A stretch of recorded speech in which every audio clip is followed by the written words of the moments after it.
E aí, pessoal, tudo bem? Aqui é o professor Renato Araújo e hoje na aula de Geografia com Renato Araújo nós vamos estudar hidrologia. Hoje a gente vai falar de rios, de forma geral, da questão da água subterrânea. Nós não vamos entrar em hidrografia brasileira. Isso vai ser a próxima videoaula. Nessa videoaula, as questões gerais da hidrografia. Não se esqueça que no final do vídeo vai ter dica do filme. Você acha que não vai ter dica, mas vai ter dica de filme até sobre a questão da hidrografia do mundo. Pessoal, fica aí com Geografia com Renato Araújo. Valeu, galera! Fala, pessoal, tudo bem? Então a gente vai falar hoje aí de hidrologia, da hidrografia, o estudo da água, né? O estudo da hidrosfera. Pessoal, obviamente que eu vou escrever aqui, né, a importância da água, apesar de para mim parecer um pouco óbvia, né? A água, em primeiro lugar, ela é abastecimento, mas ela, com o passar do tempo, também virou uma importante fonte de energia, ela é muito importante para a irrigação da agricultura, os processos industriais hoje dependem enormemente da água, coloquei pesca e até mesmo lazer, também hoje tem uma importância da água para o homem gigantesca, ok? No entanto, existe uma pergunta que se coloca para o mundo hoje. Vai faltar água? Quando a gente olha esses três gráficos são muito famosos, né? Que fala lá, só praticamente 3% da água do mundo é doce, né? Aí quando você pega da água doce, grande parte dela está em lençóis freáticos e parte só, 77% de superfície. Mas grande parte da água superficial é gelo e geleira. O que faz com que as pessoas acreditem piamente que falta água doce no mundo, que vai faltar água doce. No entanto, alguns cientistas acreditam que não é a água que falta, mas o que falta é a capacidade humana de captar, tratar e distribuir a água. Ou seja, o problema não é a falta do líquido água, mas é uma vontade política de distribuir melhor a água.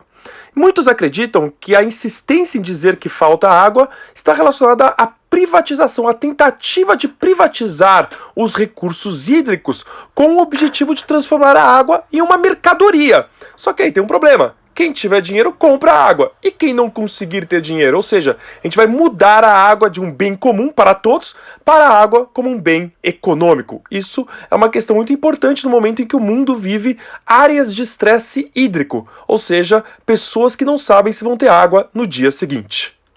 Em relação ao Brasil, pessoal, o Brasil é um país que, digamos, podemos dizer que deu muita sorte na questão da água. Grande parte daqueles 3%, quase 3% da água doce do mundo está no Brasil, né? O Brasil é o país que detém a maior disponibilidade de água doce do mundo, ok? E isso é muito importante, é muito bom para o Brasil. No entanto, pessoal, quando a gente olha as regiões brasileiras, a gente percebe uma enorme desigualdade na distribuição dos recursos hídricos. E é bem interessante, porque quando a gente olha lugares que tem muito recurso hídrico, o lugar que mais tem, 68% da água doce do Brasil está na Amazônia. Depois, seguido pelo Centro-Oeste, com 15%, e depois as outras regiões, Sul, Sudeste e Nordeste, que é a região que menos tem água. Se você considerar só a região Norte, né, que eu coloquei ali como Amazônia, o nome certo é região Norte, né, e o Centro-Oeste, pessoal, você está falando de quase aí 85% de toda a água, Norte e Centro-Oeste. Ou seja, pessoal, essas regiões que não são as mais habitadas detêm muita água, e as regiões mais habitadas não detêm tanta água, o que leva algumas regiões, especialmente o Sudeste, como a gente viu em alguns anos aí passados, 2015, 2014, a escassez de água em períodos de estiagem. É interessante notar o uso da água. Esse aí é o uso da água no Brasil, né? Eu tirei ali do site da Agência Nacional das Águas, do governo brasileiro, mas é basicamente sempre a mesma coisa. No mundo inteiro, irrigação é o que mais usa água no mundo, seguido depois de indústria e uso doméstico, mas irrigação sempre é o que mais se usa água no mundo. Uma parte importante, né, que acho que a gente inclusive aprende lá no Fundamental 1, Fundamental 2, é o famoso ciclo hidrológico, o ciclo da água, que basicamente é o quê? A água evapora, formam nuvens, essas nuvens vão para o continente na diferença de pressão, chove no continente, essa água vai para os rios, ela se infiltra no subsolo, ela vai para a neve, né? Ela forma gelo, ela forma neve e depois ela vai sendo escoada para o oceano, formando um ciclo hidrológico. Eu peguei aqui uma definição que está num livro muito importante chamado Geossistemas, que são vastas correntes de água, vapor da água, gelo e energia que estão fluindo continuamente num sistema hidráulico elaborado, e aqui duas palavras importantes: aberto e global. É um sistema aberto, né, pessoal? Outras, quer dizer, do espaço, né, da atmosfera participa. E é interessante que ele é global, o mundo inteiro participa desse chamado ciclo hidrológico, o ciclo da água. Uma outra coisa importante, um outro aspecto importante é que o ciclo hidrológico ele está atuando no planeta há bilhões de anos, desde a atmosfera, a baixa atmosfera, até o fundo ali, até o fundo da crosta terrestre. Então, a quilômetros do interior da crosta terrestre, você também encontra aí o ciclo hidrológico funcionando, atuando há bilhões de anos. Eu considero que você tentar entender ali a precipitação, a formação das nuvens, a evaporação, etc., o escoamento para o oceano, eu considero isso uma questão bastante importante. Você tentar dar uma olhadinha aí, dar um pause, tenta entender aí como é que se funciona esse ciclo hidrológico do planeta Terra. É muito, muito, muito importante que você entenda esse ciclo, ok, pessoal?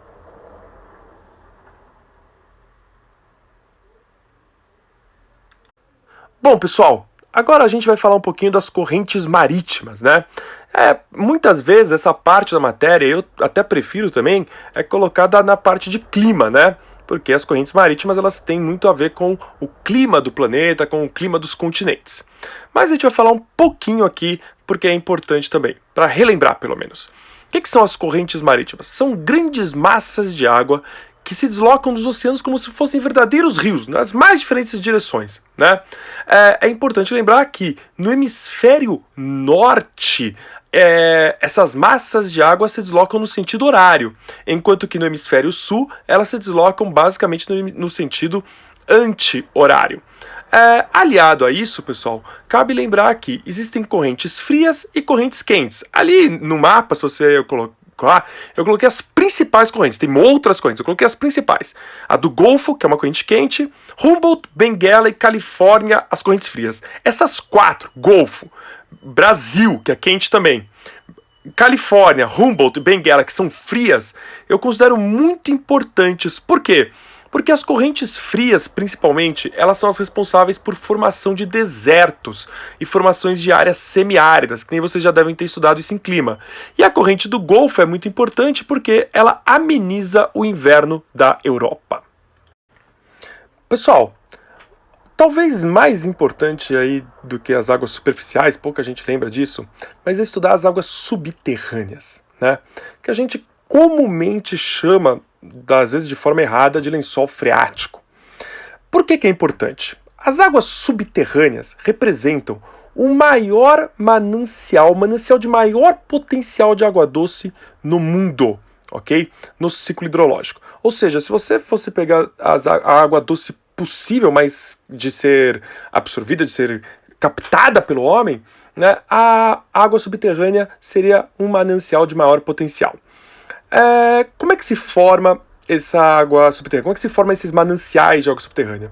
Através da água que é filtrada pelo subsolo, pelo solo, que vai sendo infiltrada, que vai sendo filtrada e vai sendo absorvida ali no fundo do solo, no fundo das rochas, né? Como se fosse uma água capilar que fica entre os pedaços de rocha. E essa água, obviamente, que se movimenta entre esses pedaços de rocha. Ela se movimenta numa área que a gente chama de zona de areação, tá? Que é a área onde você tem esse movimento dessa água subterrânea. É óbvio que ela vai se movimentar através dos poros da rocha. E esse movimento depende, né, a porosidade da rocha depende do tamanho, da forma, do arranjo das rochas. Se você olhar ali, tem rochas de vários tamanhos, de vários tipos, cascalho, etc. E isso vai mudar de lugar para lugar, ok? Em regiões de subsuperfície, onde a água é acumulada, nós chamamos isso de zona de saturação. Então, se você olhar o desenho, pessoal, a área em cinza é uma área não saturada. A área que eu coloquei a flechinha preta é a zona saturada, é onde realmente você tem água subterrânea. É onde realmente você tem a formação de um aquífero, é a área saturada de água, ou seja, os poros entre as rochas estão completamente saturados de água, ok? E aqui você tem a formação de um aquífero, né? O que é o aquífero? É a camada rochosa permeável ao fluxo de água subterrânea. Então, é onde você realmente tem toda essa quantidade gigantesca de água subterrânea adequada para a construção de um poço ou então para a formação de uma nascente de rio. A gente vai estudar a nascente de rio, o que é? É quando o lençol freático, quando o aquífero, ele atinge, ele fica cheio e atinge a superfície. Lençol freático, só para deixar isso bem claro para vocês, é a região do aquífero que é o limite superior da água coletada. Então, é o limite superior, o lençol do aquífero, digamos assim, é o que a gente chama de lençol freático. Tudo bem, pessoal? Uma outra coisa importante, pessoal, é a construção de poços e fossas, que exige aí um trabalho de engenharia muito forte, muito bem feito, para que não haja a contaminação dos aquíferos, que são muito importantes nas diversas áreas do mundo. Pessoal, no Brasil, os dois mais importantes aquíferos que nós temos, os dois grandes aquíferos, que são alguns dos maiores do mundo, Estados Unidos tem um na região central, muito grande também, mas o Brasil tem dois dos maiores aquíferos do mundo. O primeiro, esse aí na região norte, o chamado aquífero Alter do Chão, que pega os estados do Amazonas, Pará e Amapá. Acredita-se que ele seja o maior aquífero do mundo em volume de água, não em área, mas em volume de água. Eu já vi pesquisador que fala que ele tem capacidade para abastecer a Terra durante quase 300, 400 anos, uma coisa assim maluca, né? E é interessante que o Alter do Chão tem uma vantagem. Como ele está totalmente dentro do Brasil, a gestão dele é totalmente brasileira.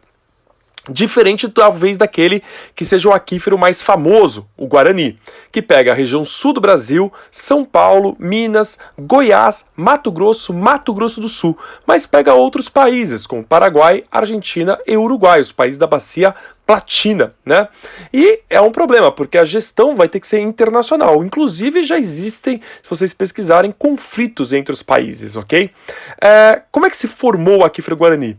Você tem rocha arenito, que permitiu a infiltração da água ao longo de milhões de anos, e depois você tem o basalto, que é impermeável, fazendo com que a água permanecesse numa piscina entre o arenito e esse basalto, formando aí esse aquífero que é também muito importante para a produção, para a agricultura do centro-oeste de São Paulo, sul do Brasil, e o abastecimento de várias cidades brasileiras, ok? Bom, pessoal, agora a gente vai falar de água superficial, começando aí falando um pouquinho das chamadas bacias hidrográficas, né? Começar do comecinho, né, bem, que é falar o que é, afinal, uma bacia hidrográfica, pessoal, ou também conhecido como bacia de drenagem, tá? É importante, muitas vezes aparece esse nome, bacia de drenagem. A bacia de drenagem é uma área onde, devido ao relevo e à geografia do lugar, toda a água que chega ali é drenada para um rio principal. É drenada através dos afluentes, através dos tributários, para um rio principal, e isso tem um destino. Tudo bem, pessoal? Então, quando a gente fala de bacia hidrográfica, de bacia de drenagem, a gente está sempre tentando lembrar também da questão do relevo, ok? Que é muito importante. Por isso que também a gente pega uma outra definição, que é localidades da superfície terrestre separadas topograficamente, ou seja, existe uma topografia que separa, uma parte da água vai para uma bacia, outra parte vai para outra bacia, por quê? Porque a topografia do lugar exige isso, né? A bacia hidrográfica tem vários elementos, e ela é hierárquica. Como assim, professor? Tem uma hierarquia? Tem rios mais importantes e rios menos importantes. Toda bacia hidrográfica tem nascente, né, a nascente do rio principal, dos afluentes, e tem um divisor de águas, também chamado de interflúvio, tá? Que seria ali a linha pontilhada, que separa as duas bacias. A bacia vai ter um fundo de vale, a bacia também faz parte do lençol freático, então a água subterrânea também é parte da bacia, ok? Os afluentes, obviamente, também chamados de tributários, também são partes da bacia. O leito do rio principal, né, a calha do rio, e você tem ali a divisão das duas bacias, que eu coloquei ali, duas bacias hipotéticas, A e B, ok, pessoal? Elas são uma rede de drenagem, e a gente classifica a rede de drenagem dos rios e também, de certa forma, das bacias em 4 tipos. As bacias exorreicas, que são bacias em que o destino final é o mar, ok? O mar aberto, o oceano. A endorreica. Na endorreica, o destino final da água dos rios da bacia são lagos ou mares fechados, ok? Que ficam no interior do continente. Aí você tem as criptorreicas, que são bacias hidrográficas cujo o destino vai ser grutas no interior de regiões de rochas de calcário ou grutas, e finalmente você tem também as chamadas bacias arreicas. As bacias arreicas são aquelas que são rios que somem, né? Eles são efêmeros, são cursos de água que secam em determinada época do ano. Ao longo do percurso, aquele rio fica completamente seco, ou mesmo a bacia fica completamente seca. Tudo bem, pessoal? Vamos falar agora dos rios, ou seja, as partes de um rio, né? Um rio, pessoal, ele pode ser dividido em 3 grandes partes: curso baixo, médio e alto, que nem eu coloquei ali no desenho. Você fala que você está indo em direção a montante quando você está indo em direção a nascente. Você fala que está indo em direção a jusante quando você está indo em direção à foz de um rio. Tudo bem? O curso alto é a região da nascente, a região da montante, onde você tem um alto poder erosivo, ou seja, é onde vai realmente formar o vale, ao longo de milhões de anos vai se formando o vale, onde vai se formando o leito do rio. E, portanto, o transporte de sedimentos é gigantesco. As margens costumam ser muito próximas umas das outras e o fundo é estreito. Já na parte do curso médio, você já tem uma alta capacidade de vazão, a quantidade de água é muito grande, já recebe alguns afluentes, etc. E por isso começa também, como a água fica mais lenta, começa a se formar meandros. O que são meandros? São aquelas curvas que o rio está fazendo ali. E por isso também se formam as áreas de várzea, chamadas de planície de inundação, onde na época de cheia, na época de enchente, o rio transborda para essas áreas. E finalmente o curso baixo, onde a inclinação é quase nula, praticamente não tem erosão, praticamente não tem transporte de sedimentos, quase nenhum transporte de sedimento, e é onde se localiza no curso baixo a foz, que pode ser de 2 tipos, né? Se você tem uma foz livre de sedimentos, é o que a gente chama de foz em estuário. Se você tem sedimentos formando ilhas no meio dessa foz, né, com vários canais fluviais, acúmulo de aluviões, como se fala, a foz é em delta. Tudo bem? Bom, aqui, pessoal, então as partes de um rio, né? Os meandros, que são essas curvas, né? A calha do rio, o leito do rio, que é onde o rio corre praticamente o tempo inteiro, né? Aí você tem a várzea, que são as áreas de planície de inundação, que normalmente você também faz agricultura, né? No Nilo, essa região é muito famosa. Pessoal, o volume de água de um rio, ele varia ao longo do ano, ok? E um rio pode ser perene, se ele nunca seca, ou seja, ele é muito caudaloso, ele tem muita água, ou intermitente, se aquele rio some em determinadas épocas do ano, tudo bem? O regime de água de um rio é a variação da água de um rio, a variação, como é que o rio recebe água, ok? No seu leito. E existem aí 3 formas básicas: nival, através do derretimento da neve; glacial, derretimento do gelo; e o pluvial, que é da chuva. Existe o regime misto, que seria, por exemplo, receber água da neve e da chuva, ok? Que é o caso do rio Amazonas, que talvez seja o mais famoso que tem regime misto.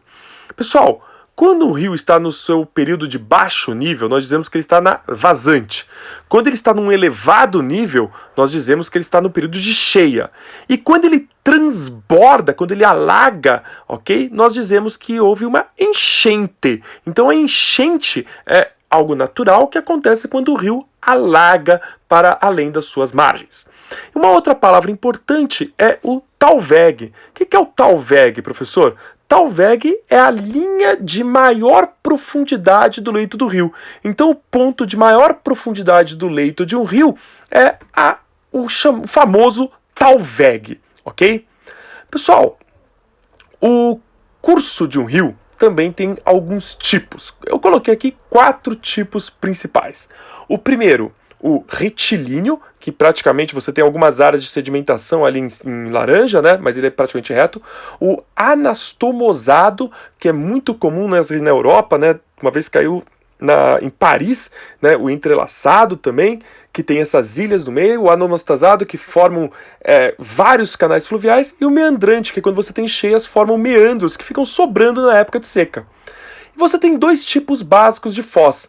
A foz em delta, que nem eu tinha falado para vocês, que se o rio termina em vários canais fluviais com ilhas de sedimentação entre eles, e a foz em estuário, que é quando o rio termina num só canal fluvial. Estuário, Rio da Prata ou Rio Colômbia nos Estados Unidos, e as fozes em deltas, que são as mais famosas do mundo, como a foz do Parnaíba do Brasil, foz do Mississippi, do Rio Nilo, do Rio Ganges na Índia, são todas foz em delta. Tudo bem, pessoal? Além disso, é muito importante lembrar a questão do rio e a sua relação com relevo. Basicamente, rios de planície. Rio de planície é um rio que é plano, né? Então você tem pouquíssimo desnível, o que facilita absurdamente a navegação. O Rio Amazonas é um dos mais famosos, em que você tem praticamente navegação no leito inteiro aí do Amazonas. Já os rios de planalto são aqueles que apresentam grandes desníveis. Isso facilita, não sei se facilita, mas faz com que seja possível a construção de grandes hidrelétricas, a produção de energia, né? Então é muito melhor você construir uma hidrelétrica num rio que tenha desnível, para que a força da água faça as turbinas girarem. Agora, a navegação é possível em rios de planalto? Sim, desde que você construa eclusas. O que são eclusas, pessoal? Elevadores de navios, né? Que permitem que rios que são de planalto se tornem rios navegáveis. É importante lembrar, pessoal, o rio Amazonas tem foz mista. Ele tem uma parte em delta, mas ele termina num grande estuário. E agora, para finalizar, a gente vai falar um pouquinho sobre a poluição das águas, né? A poluição da hidrografia, que é um dos maiores problemas que a gente tem, pessoal. Os rios, os mares, os oceanos, os lagos e até mesmo a água subterrânea sofrem com a poluição do lixo sólido. Por incrível que pareça, um dos maiores culpados da poluição dos rios é o uso doméstico, não é a indústria, tá? Resíduo de mineradoras, garimpo, com a questão do mercúrio é muito complicado. A contaminação de mananciais e reservatórios, aqui em São Paulo, né, onde eu moro, você tem Guarapiranga e a Billings, que estão extremamente poluídas porque deixaram urbanizar a área. Um grande problema dos rios, o assoreamento, né? Você tem a destruição da mata ciliar. Mata ciliar é aquela mata que fica na margem do rio. Você destrói ela, destrói a margem, começa a ter erosão e os sedimentos começam a se depositar no fundo do leito do rio, aliado ao lixo, podendo fazer com que o rio simplesmente suma. A água fica subterrânea e a água superficial do rio vai sumir. É uma coisa impressionante quando você tem assoreamento. Aqui no Rio Tietê, de vez em quando você vê placa, né? No Rio Pinheiros, desculpa, placa, Programa de Desassoreamento do Rio Pinheiros, que é o quê? Tirar o lixo, tirar os depósitos sedimentos do fundo do Rio Pinheiros. A poluição das águas subterrâneas também é um problema gravíssimo, né? Através da injeção de resíduos industriais, a descarga de fossas, né, como fossas sépticas que as pessoas jogam também no fundo do subsolo, os resíduos de agricultura, agrotóxico, é muito complicada essa questão, e também os dejeitos de lixo tóxico, né, da indústria tóxica, que é muito complicado. Tudo bem, pessoal? E aí, pessoal, bem longa essa aula, né? Mas é bem importante que a gente tenha noção dos rios, até porque tem muito a ver com questões que a gente vive, né? Vai saber se um dia a gente vai começar a pagar pela água, se a gente já não tá pagando por essa água tão caro. E tem um filme que eu gosto muito, que é um filme chamado Erin Brockovich. É um filme que a Julia Roberts, não foi memória, inclusive, a Julia Roberts ganhou o Oscar de melhor atriz por esse filme, e vai falar da questão da poluição das águas, né, de uma cidadezinha lá nos Estados Unidos, é uma história real. Eu quero que todo mundo assista esse filme, é muito importante aí que você tenha uma noção para ver como estudar água é importante pra gente. E fique depois com a aula de bacias hidrográficas brasileiras em geografia com Renato Araújo. Valeu, galera!